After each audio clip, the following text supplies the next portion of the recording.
இந்த உருளைக்கிழங்க நீங்க என்னதான் நெருக்கி தண்ணியில போட்டாலும் அது ஃப்ரெஞ்ச் ஃப்ரைஸ் ஆகாது. உங்களுக்கு ஃப்ரெஞ்ச் ஃப்ரைஸ் வேணும் அப்படின்னு நினைச்சீங்கன்னா நீங்க அது எண்ணெயில தான் போட்டு எடுக்கணும். ஆனா இந்த ஏர் ஃப்ரையர் மட்டும் எப்படி எண்ணெயே இல்லாம உங்களுக்கு ஃப்ரை பண்ணி தருது அப்படிங்கிறத அந்த சயின்ஸ் இந்த வீடியோ தெரிஞ்சுக்கலாம். நான் Vignesh, this is science. First நீங்க ஒரு விஷயம் யோசிச்சு பாருங்களேன். நீங்க எந்த ஒரு பொருளை தண்ணியில போட்டீங்கனாலும் அதை வேக வச்ச பொருளா தான் மாறும். ஆனா அதே எண்ணெயில போட்டீங்கன்னா அது பொரிச்ச பொருளா மாறுது. Which is boiling and frying difference. ஏன் இது நடக்குது? ஏன்னா ரெண்டுமே லிக்விட் தான். ஏன் இந்த மாதிரி நடக்குது அப்படின்னு கேட்டீங்கன்னா எண்ணெயோட அந்த திக்னஸ் தாங்க. ஸோ தண்ணியில போடும்போது தண்ணி வந்து பொறுமையா 100 டிகிரி வரைக்கும் கொதிக்கணும். அது 100 டிகிரிக்கு மேல போகவே போகாது.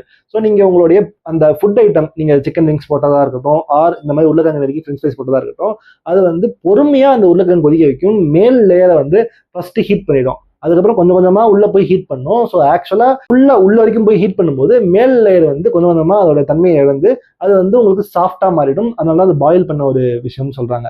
ஆனா அதே எண்ணெயில போட்டு எடுத்தீங்கன்னா பொரிச்ச மாதிரி ஆகுது இல்ல. அதுக்கு காரணம் என்ன அப்படின்னா எண்ணெய் ஆக்சுவலா உங்களோட ஃபுட்டை வந்து ஃப்ரை பண்ணுதுன்னு சொல்றோம்ல, அது எக்ஸாக்டா நம்ம சயின்டிஃபிக்கா பார்த்தோம் அப்படின்னா டீஹைட்ரேட் பண்ணுது அப்படின்னு தான் சொல்லணும். ஸோ நீங்க எண்ணெயில வந்து அந்த திக்னஸ் இருக்கிறதுனால ஹீட்டை வந்து பயங்கர வேகமா கடத்த முடியும். தண்ணி மாதிரி இவ்வளவுதான் ஹீட் ஆகும் இல்லை, அதோட ஹீட்டிங் டெம்பரேச்சர் அதிகமா இருக்கும். ஸோ இவ்வளவு வேகமா இது ஹீட்டை கடத்தும் போது இன்ஸ்டன்டா அந்த உருளைக்கிழங்குக்குள்ள எண்ணெயில இருக்கிற ஹீட் வந்து டிரான்ஸ்ஃபர் ஆகுது. ஒரே நேரத்துல எல்லா பக்கத்துல இருந்தும் அந்த உருளைக்கிழங்கு டீஹைட்ரேட் ஆகுது. அதனாலதான் நீங்க வந்து பொரிக்கும் போது அந்த பிரவுன் கலர் ஐகானிக் கலரை பார்ப்பீங்க. ஸோ எப்படி ஒரு இலை வந்து காஞ்சி போய் உள்ள இருக்கிற தண்ணி எல்லாம் வத்தி போனதுக்கு அப்புறமா பிரவுன் கலர்ல மாறும் இல்லையா? ஸோ அதே கான்செப்ட் தான் இங்க. ஸோ அந்த கலர் வரதுக்கு இதுதான் காரணம். அப்ப இந்த ஏர் ஃப்ரையர் எப்படி தண்ணியோட ஏர்ல வந்து இன்னும் திக்னஸே கொஞ்சம் கூட கிடையாது. ஸோ எப்படி ஏர் ஃப்ரையர் ஒர்க் ஆகுது அப்படின்னு பார்த்தீங்கன்னா இதுக்கு பின்னாடி ஒரு இன்ட்ரெஸ்டிங் ஹிஸ்ட்ரி இருக்கு. வேர்ல்டு வார் 2 டைம்ல வந்துட்டு ஒரு முக்கியமான விஷயம் ஃபாலோ பண்ணிட்டு இருக்காங்க. இப்பயுமே கூட இருக்கு. Well fed crew is a happy crew அப்படின்னு சொல்லுவாங்க அமெரிக்கால. அதாவது நீங்க நல்ல சாப்பாடு கொடுத்துட்டீங்க அப்படின்னா சோல்ஜர்ஸ்க்கு வந்து அது ரொம்பவே ஒரு மோரல் பூஸ்டா இருக்கும். ஏன்னா நீங்க வந்து ஒரு போருக்கு போறீங்க அப்படிங்கிறப்ப உங்களுக்கு வந்து மனசுல பல ஸ்ட்ரெஸ் இருக்கும். நம்ம செத்துருவோமோ அந்த வீரோடு இருப்போமோன்னு தெரியாம இருப்பீங்க. ஸோ நல்ல சாப்பாடை பார்க்கும்போது அந்த ஸ்ட்ரெஸ்ஸுக்கு ஒரு ரிலீஃபா இருக்கும் அப்படிங்கிறதுனால முடிஞ்ச அளவுக்கு நல்ல சாப்பாடு இந்த சோல்ஜர்ஸ்க்குலாம் கொடுப்பாங்க. பட் அமெரிக்கால நீங்க ஒரு இடத்துல இருந்து இன்னொரு இடம் இப்போ யூரோப் வரைக்கும் போறீங்க அப்படின்னா அந்த ஃபிளைட் டைமே 10 to 12 hours இருக்கும். பட் இந்த டைம்ல வந்து உங்களால அந்த காலத்துல வந்து ஹீட் பண்ணணும்னா நெருப்பு வச்சு தான் ஹீட் பண்ணணுங்கிறப்ப நீங்க வந்து ஏரோப்ளைன்ல வந்து நெருப்பு ஏற்றுனீங்க அப்படின்னா அது அந்த ஏரோப்ளைனுக்கே ப்ராப்ளம் ஆக வாய்ப்பு இருக்கு. பிளஸ் உங்களோட எதிரிகள் வந்து அந்த பிளைன் வருதுங்கிறது ஈஸியாக கண்டுபிடிக்கிறதுக்கு இன்ஃப்ராரெட் மூலம் கண்டுபிடிக்கிறதுக்கும் ஒரு வாய்ப்பை ஏற்படுத்தி கொடுத்தது அப்படிங்கிறதுனால ஒரு இன்வென்டர் வந்து புதுசாக கண்டுபிடிச்சு கொடுத்தாரு. இப்போ இந்த ஏசியே வந்து தலைகீழ இருக்கிற மாதிரி வெளியில இருக்கிற ஹீட்டான காற்றை எடுத்து உள்ள அமிச்சிட்டு உள்ள இருக்கிற கோல்டான காற்றை வெளில அமிச்சிடுறது. ஸோ இது மூலமா ஹீட் பண்ணலாம் கண்டுபிடிச்சாரு. பட் அது வந்து ஃபெயில் ஆயிடுச்சு.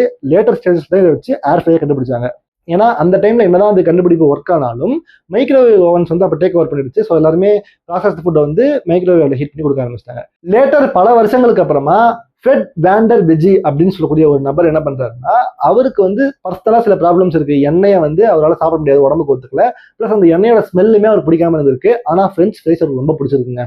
ஸோ இவருடைய சாப்பாடு மேல இருக்கிற ஆசைக்காக தனியாக நம்ம ஒரு பொருளை கண்டுபிடிக்கணும், இந்த எண்ணெயே இல்லாம இது எப்படியாவது வந்து பொரிச்சாகணும் அப்படின்னு சொல்லிட்டு அவர் ஏகப்பட்ட விஷயங்கள் ட்ரை பண்ணி பார்த்தாரு. தண்ணியில பண்றதா இருக்கட்டும், இன்னொன்னு பண்ணி பார்த்தாரு, எதுவுமே ஒர்க் அவுட் ஆகல.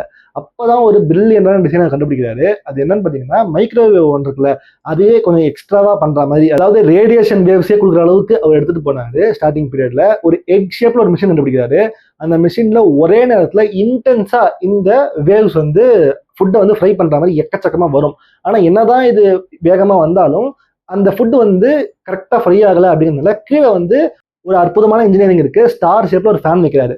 இந்த ஸ்டார் ஷேப் ஃபேன் 5 ஃபேன் வந்து அப்படியே வேகமா சுத்தும் போது அந்த எக் ஷெல்லுக்குள்ள ஆக்சுவலா வந்து ஒரு வகையான புயலை உருவாக்குறது, ஹீட் புயல், அதாவது ஹாட் ஸ்டார்ம் அப்படின்னு சொல்லலாம். அந்த டொர்னாடோ மாதிரியான ஒரு ஃபார்மேஷனை கொண்டு வருது.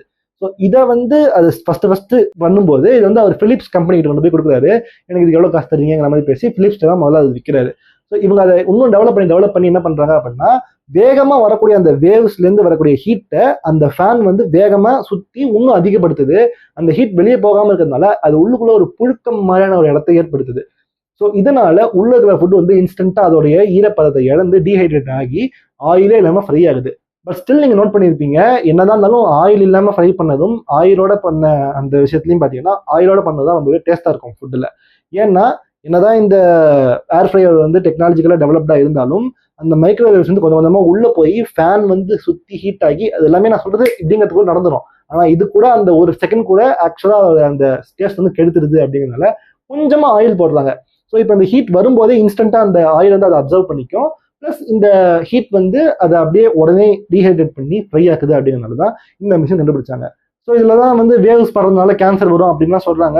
டெக்னிக்கலாக நீங்கள் ஆயில் சாப்பிட்றத விட இந்த மாதிரி ஏர் ஃப்ரையரை சாப்பிட்றது ஆக்சுவலாக உங்களுக்கு ஒரு அட்வான்டேஜ் தான். ஸோ இந்த வீடியோவில் உங்களுக்கு இந்த ஏர் ஃப்ரையர் டெக்னாலஜியை சிம்பிளாக சொல்லியிருப்பேன் அப்படின்னு நினைக்கிறேன். இதை பற்றி இன்னும் அதிகமாக தெரிஞ்சுக்கணும்னு நினச்சிங்கன்னா கீழே கமெண்ட் பண்ணுங்கள், டீட்டெயில்டாக ஒரு வீடியோ போடுறேன். ஸோ இந்த மாதிரி சயின்ஸ் சம்மந்தமான விஷயங்களுக்கு நம்ம சேனலை சப்ஸ்கிரைப் பண்ணிக்கோங்க.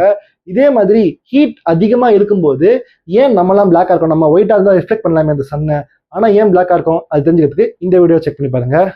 விக்னேஷ்.